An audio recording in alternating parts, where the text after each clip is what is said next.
Doc here with the Humboldt Axe YouTube channel, and this time, well, it's middle of winter here in Humboldt, and I've got to split some firewood, so talk a little bit about firewood splitting, my splitting axes, and all the rest of it. So stay tuned, hang with us. Let's get to it.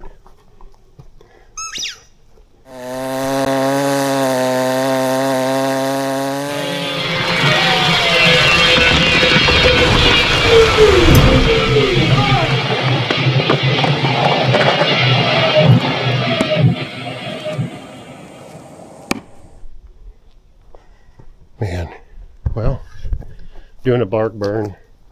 This we burn fir for firewood, and just our preference. Fir burns at a really high BTU, so it puts off a lot of heat. It's easy to split, dries and seasons real quick, but it is a softwood, so we go through quite a bit of it. But this bark over here, once you get fir bark burning, it burns really, really hot. And I'm a little behind on my winter chores here, so Miko, come on. And I got to get my wood split here. But I'm going to talk a little bit about my axes, and I got to get this done anyway. So let's get into it here. These are my main axes here, and here, let me put this up a little bit. First of all, I don't consider myself an expert. It's not for me to decide anyway. So a good firewood splitting axe has fat cheeks. I don't know if you could see that, but this is a really old axe. It's a 5-pound. This is over 100 years old. See how deformed it is? And it's stamped 6. There's a 6 stamp on it. I don't know if you could see it, but so it probably started its life around 5.5 to 6 pounds, and it's been sharpened so much. It's all deformed. But what all that did was made it fat right here. Look, see that? It's got fat cheeks. And when you're splitting firewood, you're not slicing through like you're chopping vegetables. You're creating a shock wave on the sap end, and I'll show you here in a second. You're creating a shock wave. So the harder you can create a shock wave and the deeper the shock wave goes into the wood, the quicker it'll split. But you also don't want to get your axe stuck either. And this is my other one. It's on a 32-inch handle. This is an Adirondack. I love this axe. It's my favorite axe, man. But it's on a 36. This is a 5-pound head on a 32-inch. But look at the profile. See how fat it is? It's like a wedge, kind of a wedge profile. Jeff Schroeder sent me this head, and this marks 5 pounds. Probably its best use, to be honest, is a wedge banger, but it also works good for splitting wood too. So I appreciate Jeff sending me this. It was forged by Honecker Blacksmithing, hand forged. So anyway, I got a lot of wood to split, so let's get into it here. This was my last my last run, and let me get this thing set up and show you how I go about splitting wood. I don't know, again, I'm not an expert, but I've hand split a lot of wood over the years. And here, set this down. Walking around with it like a dork. And we hand split all our own wood. We did get a splitter this year, which is because it's just kind of late, and to be honest, I couldn't afford one. So we do have one. And this whole channel and Humboldt Axe Company and all that, it came around. I created it out of need, necessity, for splitting wood. If you grab an axe off the, let me go grab one.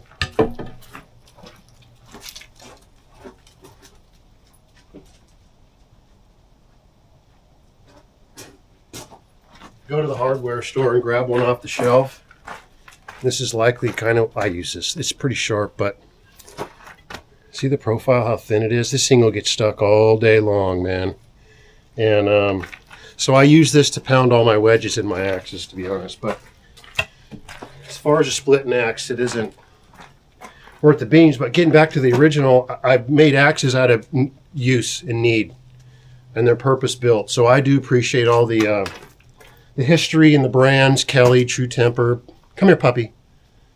And all the really old bits, because there's just so much history with them.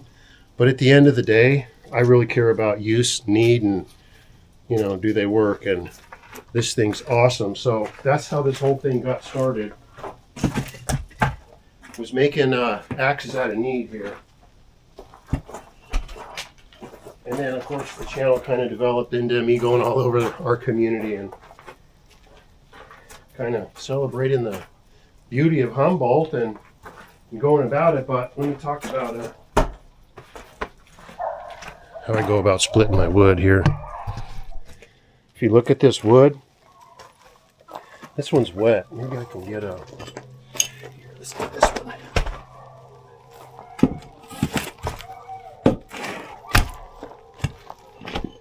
That one's got knots in it. If you look at this wood, this one's rotted around the side, but this is your sapwood. This is all your heartwood. And your heartwood's a lot drier than your sapwood. So when I go to splitting, I always stand on the edge. I nail it on the edge, you get it to split. Watch out, puppy. And here, let's grab this one. I split on the edge. Can you see that? Here. Usually around right here. And if you hit it right, it'll split it all the way across. And if not, I'll just keep going. Or if you get stuck, I hit it off the side here too. So, and the other thing is learning how to flip your axe. So you don't hit the, because you'll dull your axe, you know. Oops. You swing your axe up and down vertically. But if you tilt your axe just a little off center and lighten your grip, what'll happen when it hits the wood here, if you're at a little bit of an angle, the inertia will still go up and straight down. But what'll happen is you'll embed that bit into the, create your shock wave, and it'll throw your axe over. It's a little bit of a technique. But it flips the wood off to the side, and it saves your axe from going all the way down to the ground too. So let me get the split in here, and because I've got a lot of wood to split. My sons are going to come help me in a little bit, but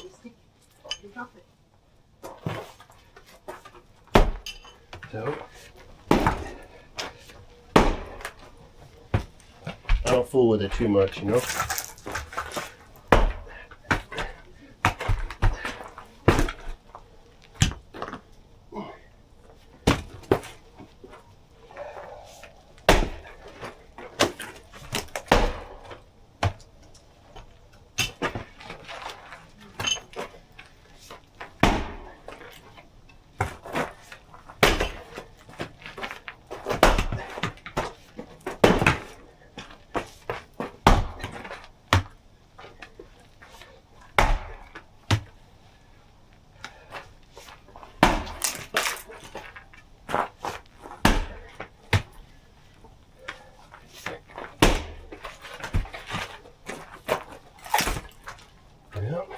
Well, this wood's really wet.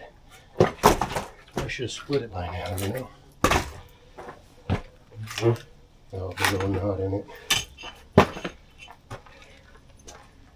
Don't even bother.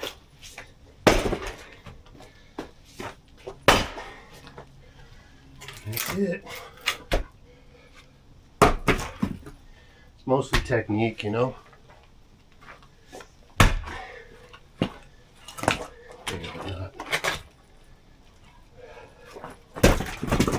It's mostly technique, and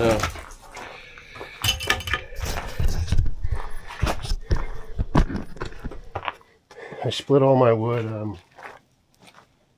right on the ground. I don't mess with the chopping block because sit out here all day putting wood on and off a chopping block. No. So if you learn how to flick your head like that, you just get the town on it. Let's try my 32 here.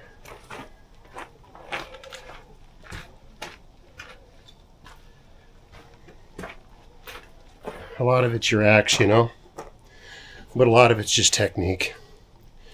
And this is a 32, so you gotta be careful, man. You don't want to take out your shin. And this thing works great. Not that I want to get it up here on the block, but whoop.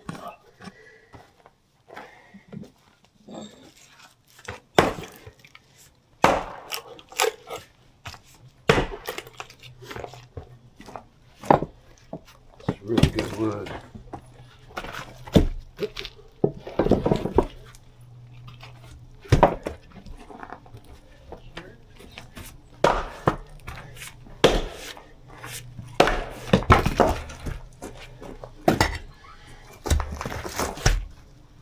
Have I ever hit my leg?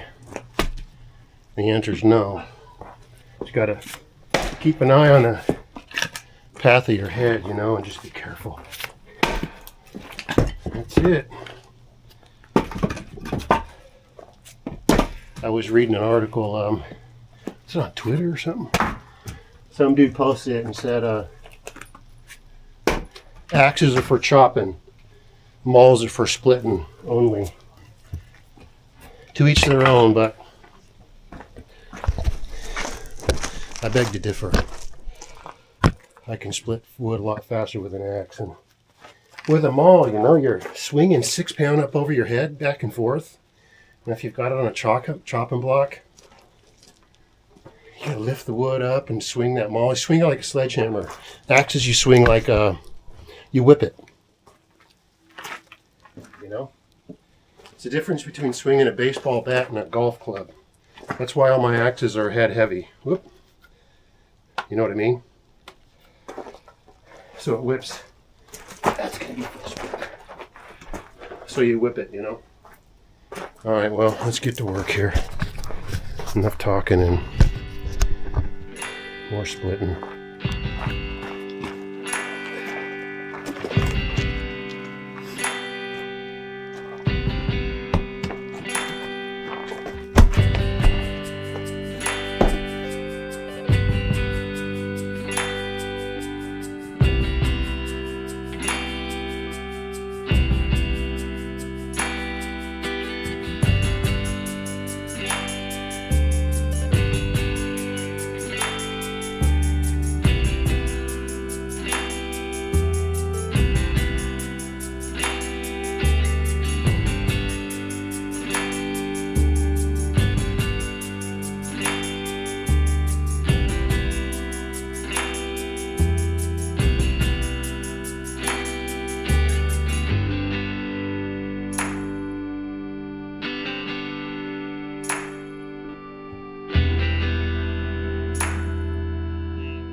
Got a little bit more to go. Look at that. Wall of wood, as it were. Let's grab that that bark and throw it on the pile. We'll burn it before the rain completely shuts us out.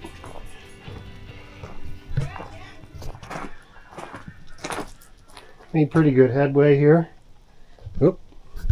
Rain's shutting us down. Get the rest of this wood split and stacked because we're getting ready to finish up this third bin. I do like this splitter, man. It's the first one I've ever owned, man. It's kind of sure speeds up the process. I've never owned one because I couldn't afford one, but I do like splitting wood, and there's a technique to it, you know what I mean? And I love this axe. I love making axes. I just have a passion for it. Mainly just because it's a killer tool, man. And then, you know, I don't know. Feels like there's an art to it. Let me grab this one. Again, I'm not an expert, but if you're going to get a splitting axe, I like the old ones just because of the history, and it's forged steel. They don't make steel like this, like they used to, but whoops. But oops, let me get up here. Unless you can find a blacksmith like Honecker, and he uses really good steel and holds a good edge and all that. And so, all right, well, just another work day, I guess you could say. I got to get this bark burned off. I'm kind of late in the game here, but just part of the process. Every year, you know. Well, I'm going to finish burning off this bark, and got to get the rest of that wood split. Just part of living in Humboldt, I guess you could say.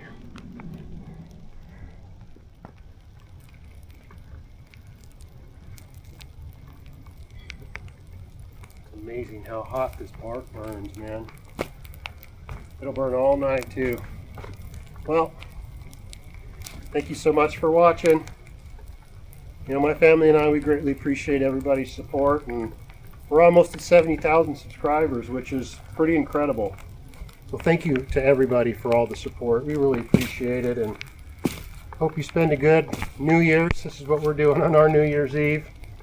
Just kind of work and sit by the fire and just kind of enjoy it. So thank you so much for watching. Please be sure you subscribe down below if you haven't already. And from my family to yours, celebrate others, respect yourself, because love is powerful, man. And I'm going to finish burning off this bark. We'll see you on the next one.